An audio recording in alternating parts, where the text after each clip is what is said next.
നമ്മൾ സാധാരണ VPN verification ചെയ്യാൻ വേണ്ടി കയറുന്ന സൈറ്റിൽ നമുക്ക് 2 ഓപ്ഷൻസ് വരുമല്ലോ, ലൈവ്, ഡെമോ. അപ്പോൾ നമ്മൾ ലൈവിൽ കയറുക. ലൈവിൽ കയറിയിട്ട് നമ്മൾ VPN വെരിഫിക്കേഷൻ ചെയ്യാൻ വേണ്ടിയിട്ട് എൻ്റർ ചെയ്യുന്ന പാസ്വേഡല്ല, നമ്മുടെ മൊബൈൽ ആപ്ലിക്കേഷനിൽ നമ്മൾ CLF പ്രൊഫൈൽ അപ്ഡേഷൻ ചെയ്യാൻ വേണ്ടിയിട്ട് ഒരു യൂസർ ഐ ഡിയും പാസ്വേഡ് ഉണ്ടായിരുന്നില്ലേ, ആ ഒരു യൂസർ ഐ ഡിയും പാസ്വേഡുമാണ് ഇവിടെ യൂസ് ചെയ്യുന്നത്. അതേതാണോ ആ യൂസർ ഐ ഡിയും പാസ്വേഡും ഇവിടെ നമ്മൾ ടൈപ്പ് ചെയ്ത് കൊടുക്കുക. അപ്പോൾ നമുക്ക് ലോഗിൻ ആവും. ലോഗിൻ ആകുമ്പോൾ തന്നെ നമുക്ക് ഇങ്ങനൊരു വിൻഡോയാണ് വരുന്നത്. അതിനകത്ത് 3 ഡോട്ട് ഉണ്ടാവും. അപ്പോൾ അവിടെ ഒരു ഐക്കൺ കാണാം, ജനറേറ്റ് മീറ്റിംഗ് ഓപ്പൺ ചെയ്യുമ്പോൾ നമ്മൾ മീറ്റിംഗ് ടൈപ്പിനകത്ത് നമ്മൾ കട്ട് ഓഫാണ് ആദ്യം ചെയ്യുന്നത്. കട്ട് ഓഫ് സെലക്ട് ചെയ്യുക.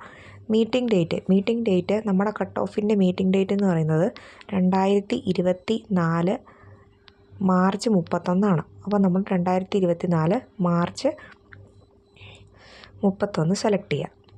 ഓക്കെ, മാർച്ച് 31 സെലക്ട് ചെയ്യും. മീറ്റിംഗ് നമ്പർ എന്ന് പറഞ്ഞാൽ നമ്മുടെ CDS തുടങ്ങിയപ്പോൾ മുതൽ ഈ 31/3/2024 വരെ എത്ര മീറ്റിംഗ് ഉണ്ടാവും. അപ്പോൾ ഒരു മാസത്തിലൊരു മീറ്റിംഗ് വെച്ചിട്ട് ഇത്ര വർഷം 2000-ലാണെങ്കിൽ അങ്ങനെ കാൽക്കുലേറ്റ് ചെയ്ത് ഈ വർഷത്തെ 2024 ഒരു 4 വർഷത്തോളം ചേർത്ത് എത്രയാണ് നമ്പർ കിട്ടുക, ആ ഒരു മീറ്റിംഗ് നമ്പറാണ് നമ്മളവിടെ കൊടുക്കേണ്ടത്. ഇപ്പോൾ ഏകദേശം 270 നമുക്ക് കൊടുക്കാം.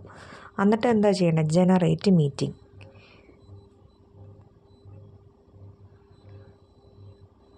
ഇതാണ് ഫസ്റ്റ് നമ്മൾ ചെയ്യേണ്ട സ്റ്റെപ്പായിട്ട് വരുന്നത്. ഇത്രയാണ് ഫസ്റ്റ് ബേസിക്കായിട്ട് ചെയ്യേണ്ട സ്റ്റെപ്പ്. ഇനിയിപ്പോൾ നമ്മളൊന്ന് പെട്ടെന്നൊന്ന് തിരിച്ചിറങ്ങിയെന്ന് വെക്ക്.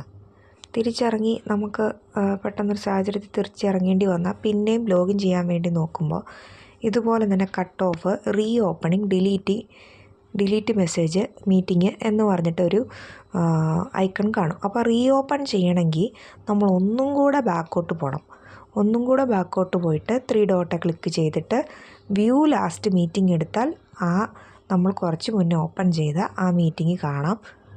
നമ്മളത് തുറക്കുന്നു. ഇനി നമ്മളിത് വേണ്ട എന്ന് വെക്കുക. അങ്ങനെയാണെങ്കിൽ ബാക്ക് അടിച്ചിട്ട് നമുക്ക് ഈ മീറ്റിംഗ് നമ്മൾ ഡിലീറ്റ് ചെയ്യാൻ പോവാം. അങ്ങനെയാണെങ്കിൽ ജസ്റ്റ് ബാക്ക് അടിച്ചിട്ട് ഡിലീറ്റ് മീറ്റിംഗ് എന്നുള്ള ഓപ്ഷനിൽ നമ്മൾ ക്ലിക്ക് ചെയ്താൽ ആ ഒരു മീറ്റിംഗ് ഡിലീറ്റും ആവുന്നതായിരിക്കും. കൺഫേം കൊടുക്കുക. ഇനി നമ്മളിതിങ്ങനെ കറക്റ്റ് ചെയ്യുന്നോടം വരെ നമ്മൾ സബ്മിറ്റ് കൊടുക്കരുത്.